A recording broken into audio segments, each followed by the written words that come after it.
उत्तर प्रदेश के चुनाव के रिजल्ट आते ही समाजवादी पार्टी में फूट पड़ गई है और अब समाजवादी पार्टी के नेता ये सोच रहे हैं कि बाबा जी आ गए तो उनको क्या मिला। अब मैं अगला शब्द नहीं बोलूंगा और इसलिए समाजवादी पार्टी के लोग अब समाजवादी पार्टी गठबंधन में जो थे वो योगी जी की शरण में आना शुरू हो गए हैं। हाल ही में योगी जी ने जीत की खुशी में एक डिनर की पार्टी की थी और उस डिनर में आपको बता दूं उन लोगों को इनवाइट किया गया था जो पार्टी में सरकार में शामिल हैं, यानी जीते हुए विधायकों को। इसी कड़ी में कुछ विधायकों ने अपनी इच्छा जताई और उसमें से जो समाजवादी गठबंधन में सबसे ज्यादा ऊपर उछल रहे थे आरएलडी, जयंत चौधरी के आरएलडी, जिसके जो है 8 विधायक जीते हैं, उस 8 में से 6, जी हां 8 में से 6 विधायक ये योगी जी के डिनर में थे। यानी संकेत बिल्कुल साफ है कि हम बाबा जी के साथ हैं। अब रही बात ये कि दल बदल कानून, तो जब 8 में से 6 आएंगे उनके ऊपर दल बदल कानून नहीं लगेगा क्योंकि वो 2/3 बहुमत से ऊपर है। दूसरी बात, वो जो बाकी के 2 बचे हैं, कहा यह जा रहा है कि वो भी आ जाएंगे और जयंत चौधरी भी आ जाएंगे, ऐसा भी उम्मीद लगाई जा रही है। जो सूत्रों का कहना है वो ये कि जयंत चौधरी भी पूरे दल के साथ, 8 के 8 विधायकों के साथ, वो भारतीय जनता पार्टी में आ सकते हैं। हालांकि वो अभी दूर की बात है, लेकिन 8 में से 6 विधायक वो योगी जी की शरण में आ चुके हैं। इसी तरह कांग्रेस के 2 और बीएसपी के 1 और 2 निर्दलीय, जी हां, ये एमएलए बाबा जी के शरण में आ गए हैं। इनको समझ में आ गया कि भैया ये जो है आना यहाँ पे ठीक है। अब देखिए उत्तर प्रदेश का जो रिजल्ट आया है, कितना विरोध, कितना षड्यंत्र, किसान आंदोलन, किसानों को भड़काना, लखीमपुर हिंसा की बात करना, हाथरस की बात करना, लेकिन उसके बावजूद भी आ गए बाबा जी।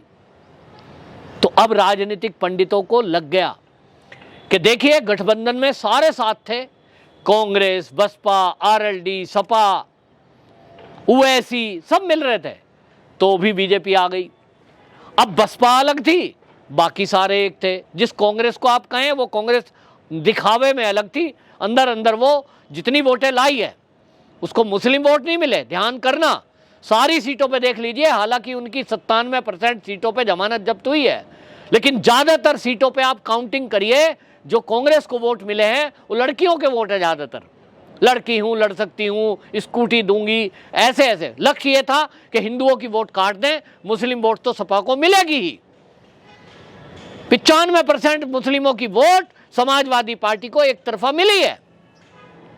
यहां तक कि गोरखपुर का एक मोहल्ला जो दाढ़ी बढ़ा बढ़ा के ये कह रहे थे बाबा जी के हम तो भक्त हैं, बाबा जी ने बड़ा सुविधा दी है, बड़ी योजनाएं दी है, अब लोग बता रहे हैं गिनती की वोटें मिली हैं 8, 9, 10।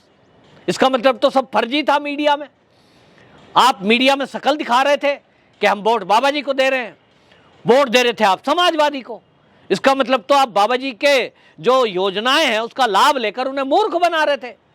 अब ये नहीं चलेगा भाई, और इसलिए आपको बता दूं कि ये सारे मिलकर लड़े।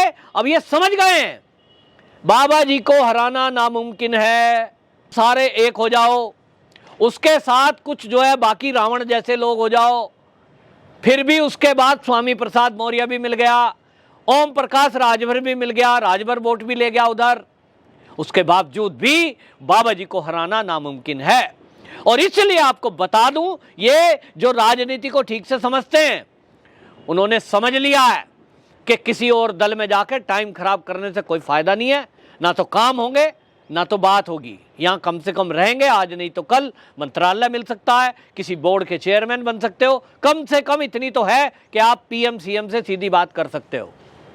और इसलिए समाजवादी गठबंधन में भगदड़ मची है। आपको बता दूं उसी के अंदर केशवदेव मौर्य है ना, वो भी अब बीजेपी में आ रहे हैं, और वो अकेले नहीं आएंगे, कईयों को लेके आएंगे। और इसलिए ये अब लग गया कि समाजवादियों के दिन तो उत्तर प्रदेश की राजनीति में गए। बसपा खत्म हो गई, कांग्रेस खत्म हो गई, समाजवादी बचे हैं। और वो केवल इसलिए है कि केवल एक कम्युनिटी, आप देख लीजिए समाजवादी पार्टी का वोटर कहां है, वो 71 सीट ऐसी जीते हैं जो मुस्लिम बहुल है, यानी उनको जिताने वाली एक ही कम्युनिटी है। और बीजेपी दूसरी तरफ, वो कौन सी है? तो भैया आप 70-71 सीटें जीत जाओगे, हमेशा जीत जाओगे। बाकी पर हिंदू वोटर है, सनातनी वोटर है, देशभक्त वोटर हैं, वो जागे हैं। जाति को छोड़कर, मजहब को छोड़कर जो लोग आए हैं बीजेपी में, उसमें ऐसा नहीं है 5% मुस्लिम भी है, लेकिन वो 5% है। बाकी हिंदू सनातनी जगह है। और इसलिए जो जाति की राजनीति करने वाले दल थे, उनके आंकड़े फेल हो गए, आज वो खत्म हो गए। आने वाले 5 साल में आप देखना, गारंटी है, जो अखिलेश यादव MY समीकरण के बल पर आज 125 सीटें लेके आए हैं, उसमें Y समीकरण भी है, क्योंकि M वाली सीट तो 70 के करीब हैं। अब ये जो Y वाली सीटें हैं ना, ध्यान दोनों पर रहेगा, लेकिन आप पक्का समझ लीजिए ये Y वाली सीटें भी ये बीजेपी की तरफ आनी है।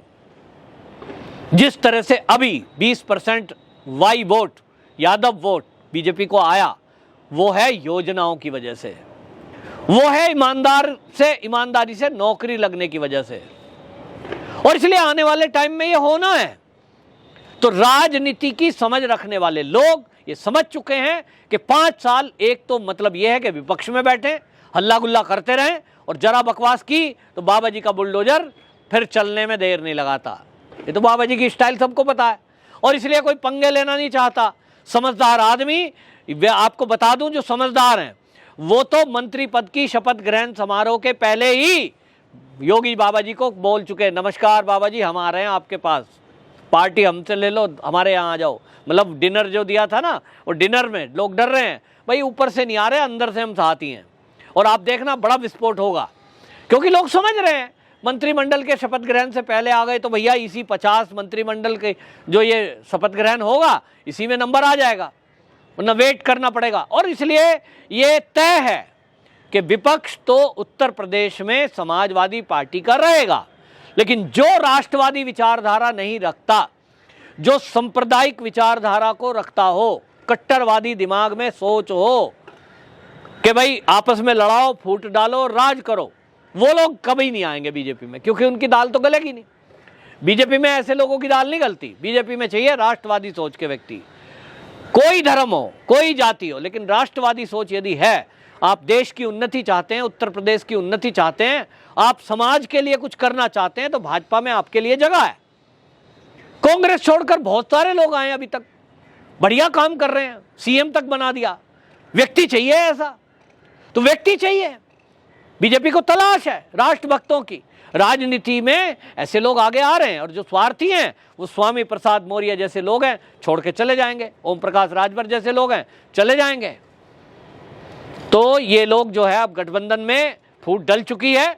निश्चित रूप से आपको बता दूं, बड़ी संख्या में ऐसा माना जा रहा है कि लगभग 25 के करीब विधायक ये अब टूटकर बीजेपी में ज्वाइन करेंगे, क्योंकि बीजेपी में ये पक्का हो गया है। मैं आपको बता दूं, बहुत सारी डिबेट्स में मैं ऐसे बहुत सारे पत्रकारों के साथ बैठता हूं, और सारे पत्रकारों की राय ये है, जो राजनीति की उत्तर प्रदेश को स्टडी करते हैं, व्यक्तिगत रूप से मैं भी घुमा हूं सारे यूपी में, ये पक्का है पत्रकारों की राय कि अब बीजेपी को उत्तर प्रदेश से हटाना नामुमकिन है। जिस तरह से गुजरात में मोदी जी रहे थे और 35 साल शासन किया बीजेपी ने, इसी तरह अब उत्तर प्रदेश में बीजेपी, बाकी किसी की नहीं चलेगी। क्योंकि जिस तरह योगी जी ने काम किया है, एक सेट कर दिया, और इस बार मंत्रिमंडल आप देखेंगे इस तरह का बनाया जाएगा, जिसमें युवा जोश के साथ काम करने वाले, जमीनी स्तर पर लोगों से जुड़ाव करने वाले और ईमानदारी पूर्वक जीवन जीने वाले, ऐसे लोगों को मंत्रिमंडल में शामिल किया जा रहा है। निश्चित रूप से 2022 से लेके और 29 तक जो कार्यकाल चलेगा, 22 से 27 तक का जो कार्यकाल चलेगा, इस कार्यकाल में धुरंधर तरीके से पब्लिक का ध्यान रखा जाएगा, लॉ एंड ऑर्डर के मुद्दे को मेंटेन किया जाएगा, और इससे एक बार फिर से आप समझ लीजिए 5 साल बाद भी बीजेपी की ही सरकार यूपी में आनी है, ये तय है। और इसलिए समझदार व्यक्ति बीजेपी में आ रहा है। वंदे मातरम।